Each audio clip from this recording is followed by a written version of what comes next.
নমস্কাৰ বন্ধু বান্ধৱীসকল, আশা কৰোঁ আপোনালোকে ভাল আছে। আমি যিটো নিউজৰ কাৰণে বহুত দিন ধৰি ৱেইট কৰি আছোঁ, টেটকাম ৰিক্ৰুটমেণ্টৰ পেপাৰ 1ৰ মানে গ্ৰেজুৱেট টিচাৰৰ ফলাফল কেতিয়া দিব, ৰেজাল্ট কেতিয়া ডিক্লেয়াৰ হ'ব, সেইটো নটিচ আহি গৈছে। নটিচখন পঢ়ি দিছোঁ।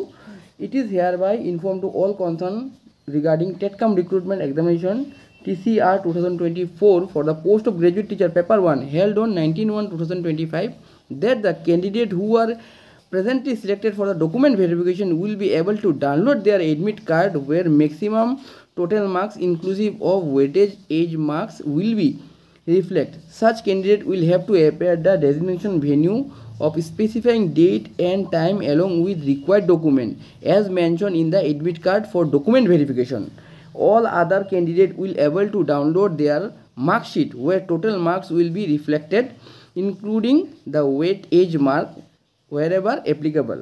ইয়াৰ পাছত মেইন কথাটো আছে, the admit card of the mark sheet as the case may be will be available for download from 11 AM of 23/6/2025. তো 23 তাৰিখত ৰেজাল্ট দিয়া আছে, আজিৰ পৰা 2 দিন পাছতেই at the official website of the Director of Secondary Education Assam, that is madhyamikassam.gov.in.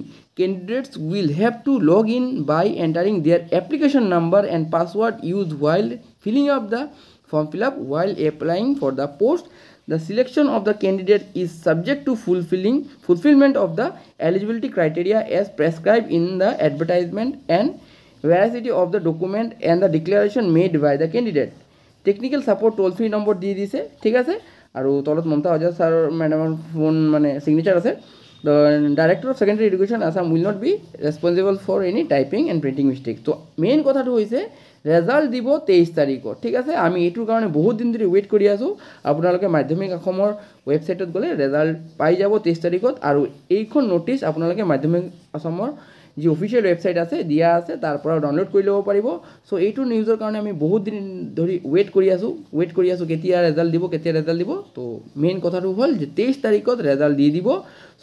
এই নিউজটো আপোনালোকে এজ ফাৰ এজ পচিবল যিমান পাৰে শ্বেয়াৰ কৰক, ভিডিঅ'টো শ্বেয়াৰ কৰক আৰু ভিডিঅ'টো এটলিষ্ট এটা লাইক কৰি দিয়ক, কেলৈ কি বহুত ডাঙৰ গুড নিউজ এইটো এটা।